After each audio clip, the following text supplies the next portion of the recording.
राधे राधे, जय माता दी। आज हम इस वीडियो में नवरात्रि के दूसरे दिन मां ब्रह्मचारिणी की कथा सुनेंगे। ब्रह्मा तेज की ज्योति निराली, तप की ज्योति से जगमगा आली, शक्ति स्वरूपा ज्ञान की गंगा, पूजे जिनको देव सभी। जय माता दी आप सभी पर मां ब्रह्मचारिणी की कृपा सदैव बनी रहे। नवरात्रि के द्वितीय दिवस पर हम वंदन करते हैं मां ब्रह्मचारिणी का, जिनकी तपस्या और संयम की शक्ति समस्त जगत को प्रेरणा देती है।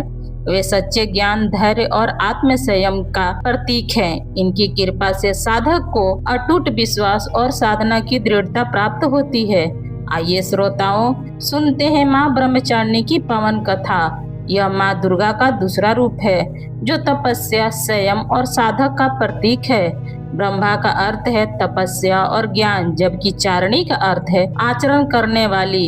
इसलिए मां ब्रह्मचारिणी वह देवी हैं जो तप और साधक के मार्ग पर अग्रसर करने वाली हैं। पुराणों के अनुसार यह स्वरूप मां पार्वती का ही है।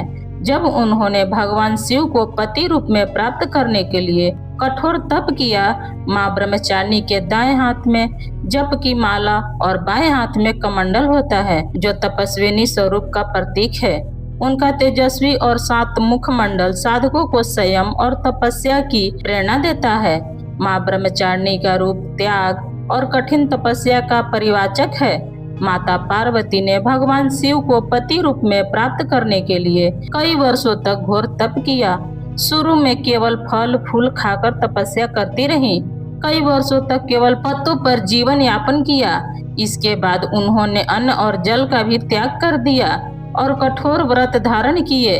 मां की यह तपस्या हजारों वर्ष तक चली, जिससे सभी देवता, ऋषि, मुनि और स्वयं ब्रह्मा जी भी प्रभावित हुए। उनकी इस कठोर साधना के कारण उन्हें ब्रह्मचारिणी नाम से जाना गया। बाल्यकाल से ही माता पार्वती भगवान शिव को अपना पति मानती थी। जब नारद मुनि ने उन्हें बताया कि पूर्व जन्म में वे सती थीं और शिव जी को पुनः प्राप्त करने के लिए अब उन्हें कठोर तपस्या करनी होगी, तब माता ने संकल्प लिया कि वे हर कठिनाइयों को सहकर भी अपना आराध्य शिव को पति रूप में प्राप्त करेंगी। फिर उन्होंने अपनी राजसी सुखों का त्याग कर वन में जाकर कठिन तपस्या शुरू की। यह संकल्प उनकी अद्वितीय आस्था और समर्पण का प्रतीक था। माता ब्रह्मचारिणी की कठोर तपस्या देखकर देवता आश्चर्यचकित थे। उनकी आराधना इतनी प्रचंड थी कि समस्त लोकों में ऊर्जा का संचार होने लगा।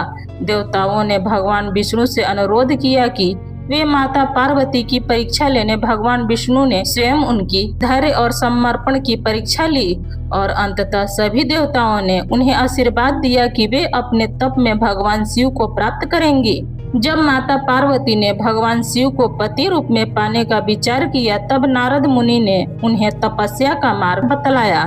उन्होंने कहा कि कठोर तप और संयम के बिना भगवान शिव को प्राप्त करना कठिन होगा। नारद मुनि के उपदेश को सुनकर माता ने वन में जाकर अपनी घोर तपस्या आरंभ कर दी। उन्होंने कठिन व्रत धारण किए और योगियों के समान कठोर जीवन अपनाया। माँ की तपस्या इतनी कठिन थी, संपूर्ण प्रकृति प्रभावित हो गई। वृक्षों ने फल फूल देने बंद कर दिए, नदियाँ सूखने लगी और स्वयं देवता भी चिंतित हो गए। उठे धरती पर संतुलन बनाए रखने के लिए देवताओं ने भगवान शिव से आग्रह किया कि वे माता की तपस्या को स्वीकार कर माता की कठोर तपस्या से प्रसन्न होकर भगवान शिव समर्पण से प्रभावित हुए। उन्होंने माता ब्रह्मचारिणी को वरदान दिया कि वे ही उनके पति बनेंगे। भगवान शिव के दर्शन पाकर माता का तप सफल हुआ और वे गौरी रूप में पुनः राजमहल में लौट आई। आगे चलकर भगवान शिव और माता पार्वती जी का विवाह संपन्न हुआ। मां ब्रह्मचारिणी की पूजा करने से भक्तों को संयम, धैर्य और तप की शक्ति प्राप्त होती है। उनकी कृपा से साधक को हर संकट में साहस और आत्मविश्वास प्राप्त होता है। ऐसा माना जाता है कि जो भक्त सच्चे मन से मां ब्रह्मचारिणी की उपासना करते हैं, उसे सफलता, वैवाहिक सुख और मोक्ष का आशीर्वाद प्राप्त होता है। मां ब्रह्मचारिणी हमें धैर्य और तपस्या का महत्व सिखाती हैं। उनकी कथा से यह शिक्षा मिलती है कि किसी भी लक्ष्य को प्राप्त करने के लिए अटूट संकल्प और कठिन परिश्रम आवश्यक है। वे ये संदेश देती हैं कि सच्चे मन से की गई भक्ति आराधना कभी व्यर्थ नहीं जाती, अतः उसका शुभ फल अवश्य प्राप्त होता है। नवरात्रि के दूसरे दिन प्रातः काल स्नान कर साफ स्वच्छ वस्त्र धारण करें। मां ब्रह्मचारिणी की प्रतिमा या चित्र के सामने दीप जलाएं उन्हें सफेद पुष्प अर्पित करें और पंचामृत से अभिषेक कराएं। ओम ए सरस्वती नमः मंत्र का या फिर ओम ब्रह्मचारिणी नमः मंत्र का जाप करें। माता को फल, दूध और मिश्री का भोग लगाकर आरती करें। ब्राह्मणों को या कन्याओं को भोजन कराएं, प्रसाद वितरण करें। माँ ब्रह्मचारिणी की कृपा से साधक को अटूट विश्वास, दृढ़ संकल्प और आत्मशक्ति प्राप्त होती है। उनकी आराधना से मन में शांति और आध्यात्मिक ऊर्जा मिलती है। आइए प्रिय श्रोताओं, माँ ब्रह्मचारिणी की कथा संपन्न करने से पहले हम सभी महिषासुरमर्दिनी का स्रोत हिंदी में अनुवाद सुनते हैं। हे हिमालय की राजपुत्री, हे गिरिजा देवी, विश्व को आनंद करने वाली देवी, नंदीगढ़ों द्वारा पूजित गिरि श्रेष्ठ विंध्याचल के शिखर पर निवास करने वाली देवी, अपनी लीलाओं से भगवान श्री विष्णु को प्रसन्न करने वाली, इंद्रदेव को द्वारा निष्कंठ भाव भगवान नीलकंठ की पत्नी, विश्व में विशाल कुकुट वाली और विश्व को संपन्नता देने वाली, महिषासुर का मर्दन करने वाली भगवती, अपने बालों की लता से आकर्षित करने वाली पर्वत की पुत्री, आपकी जय हो, जय हो, जय हो। देवों को वरदान देने वाली, धूर्मा मानी, असुरों को मारने वाली और स्वयं में ही हर्षित रहने वाली, तीनों लोकों का पोषण करने वाली, शंकर जी को संतुष्ट करने वाली, पापों को हरने वाली, घोर गर्जना करने वाली, दानवों पर क्रोध करने वाली, अहंकार हो या घमंड हो सुखा देने वाली, समुद्र की पुत्री, हे महिषासुर मर्दन करने वाली, अपनी बालों की लता से आकर्षित करने वाली पर्वत की पुत्री, आपकी जय हो, जय हो, जय हो। हे जगत माता, हे मेरी माँ, प्रेम से कदम में वन में वास करने वाली, हास्य भाव में रहने वाली, हिमालय के शिखर पर स्थित अपने भवन में विराजित मधु की तरह मधुर मधु कैटभ का मंद नष्ट करने वाली, महिषासुर विदर्ण करने वाली, सदा युद्ध में लिप्त रहने वाली, हे महिषासुर मर्दनी करने वाली, अपने बालों की लता से आकर्षित करने वाली पर्वत की पुत्री, आपकी जय हो, जय हो, जय हो। शत्रुओं के हाथियों की सूंड काटने वाली और उनके 100 टुकड़ों करने वाली, जिनका सिंह शत्रुओं के हाथियों से सर अलग अलग टुकड़े कर देता है, उसकी भुजाओं के अस्त्रों से चंड और मुंड के शीश काटने वाली, हे महिषासुर का मर्दन करने वाली, अपने बालों की लता से आकर्षित करने वाली पर्वत की पुत्री, आपकी जय हो, जय हो, जय हो। रण में मदोमत्त शत्रुओं का वध करने वाली, अजर अविनाशी शक्तियां धारण करने वाली, प्रमितनाथ अर्थात शिव जी की चतुराई जानकर उन्हें अपना दूत बनाने वाली, दुर्मति और बुरे विचार वाले दानव के दूत के प्रस्ताव का अंत करने वाली, महिषासुर का मर्दन करने वाली, अपने बालों की लता से आकर्षित करने वाली पर्वत की पुत्री, आपकी जय हो, जय हो, जय हो। वो शरणागत शत्रुओं की पत्नी से आग्रह पर उन्हें अभयादन देने वाली, तीनों लोक को पीड़ित करने वाले, दैत्य पर प्रहार करने योग्य त्रिशूल धारण करने वाली, देवता की कुटुंब में टुम टुम की ध्वनि को सभी दिशाओं में व्याप्त करने वाली, महिषासुर मर्दन करने वाली, अपने बालों की लता से आकर्षित करने वाली पर्वत की पुत्री, आपकी जय हो, जय हो, जय हो। मात्र अपनी हुहुकार से ध्रुमलोचन राक्षस को ध्रुम अर्थात धुएं के समान भस्म करने वाली, युद्ध में कुपुत रक्त बीज के रक्त से उत्पन्न अन्य रक्त बीजों का रक्त पीने वाली, शुंभ और निशुंभ दैत्यों की बलि से शिव जी और भूत प्रेतों को तृप्त करने वाली, महिषासुर का मर्दन करने वाली, अपने बालों की लता से आकर्षित करने वाली पर्वत की पुत्री, आपकी जय हो, जय हो, जय हो। युद्ध भूमि में जिनके हाथों में कंगन धनुष के समान चमकते हैं, जिनके सोने के तीर त्रिशूल को विदर्ण करने वाले लाल हो जाते हैं और उनके चिखे निराले हैं, चारों प्रकार की सेनाओं, हाथी, घोड़ा, पैदल, रथ का संहार करने वाली, अनेक प्रकार की ध्वनि करने वाली, बटकों को उत्पन्न करने वाली, महिषासुर का मर्दन करने वाली, अपनी बालों की लता से आकर्षित करने वाली पर्वत की पुत्री, आपकी जय हो, जय हो, जय हो। देवताओं के तथ तथ से दई आदि शब्दों से युक्त भाव भय नित्य में मग्न रहने वाली, कुकुत अड़ित गीतों को सुनने से, ली मृदंग की धू धू धीमी धीमी आदि गंभीर ध्वनि सुनने में लिप्त रहने वाली, महिषासुर का मर्दन करने वाली ने बालों की लता से आकर्षित करने वाली पर्वत की पुत्री, आपकी जय हो, जय हो, जय हो।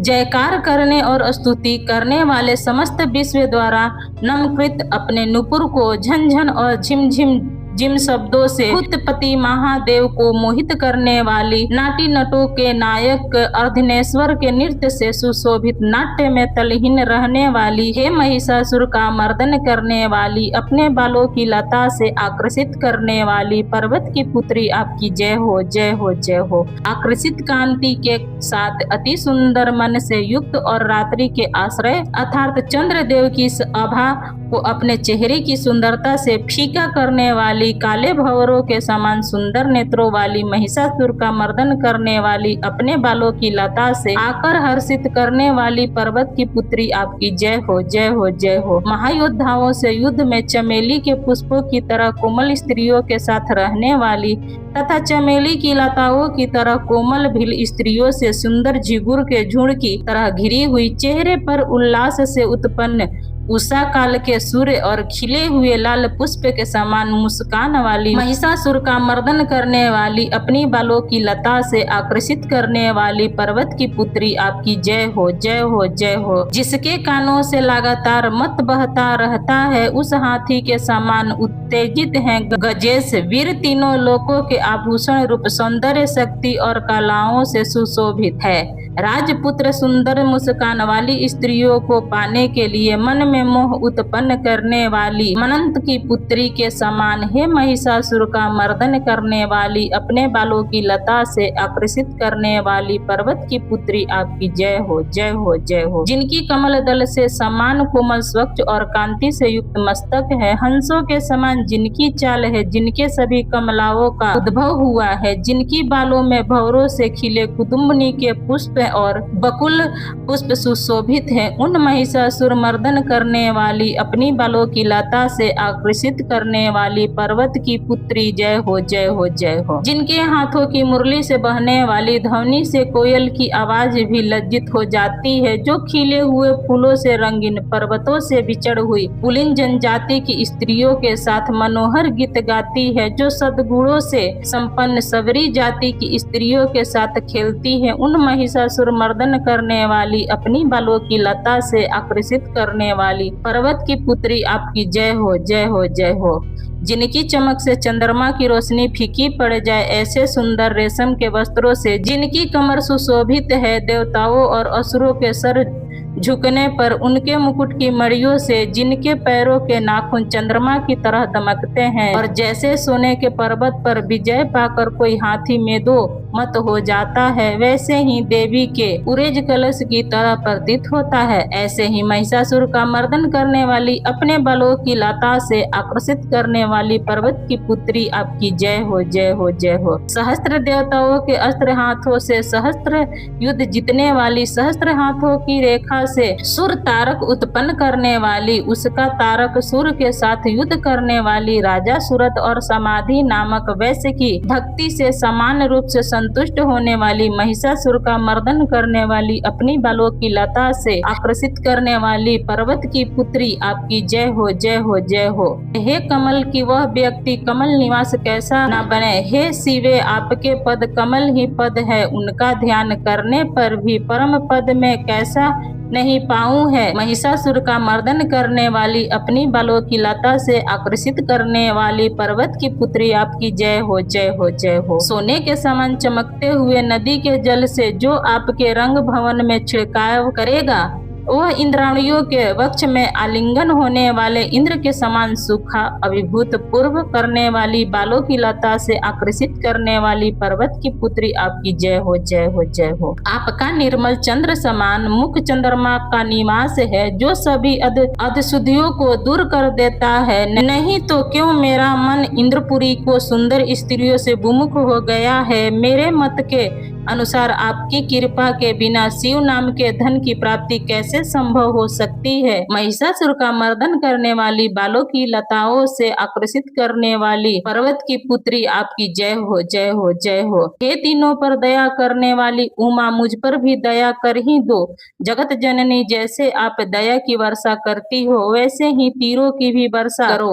इसलिए इस समय जैसा आपको उचित लगे वैसा करो, पाप और ताप दूर करो। हे महिषासुर का मर्दन करने वाली, अपनी बालों की लता से आकर्षित करने वाली पर्वत की पुत्री, आपकी जय हो, जय हो, जय हो। तो प्रेम से बोलिए माँ ब्रह्मचारिणी की जय। तो ये मेरा कथा बस यहीं तक का था। कैसा लगा आपको मेरा कथा, ये बताने के लिए कमेंट्स बॉक्स में जरूर कमेंट करिएगा। अगर आपको मेरी कथा पसंद आती है तो प्लीज आप मेरे वीडियो को एक लाइक कर दीजिएगा। चैनल पर पहली बार आए हैं तो चैनल को पक्का सब्सक्राइब कर दीजिएगा, क्योंकि दोस्तों आपका एक लाइक हमें बहुत ही मत और प्रेरणा देती है आगे की वीडियो बनाने के लिए। फिर मिलती हूँ एक नए वीडियो के साथ, तब तक जहाँ भी रहिए खूब खुश रहिए, स्वस्थ रहिए। धन्यवाद।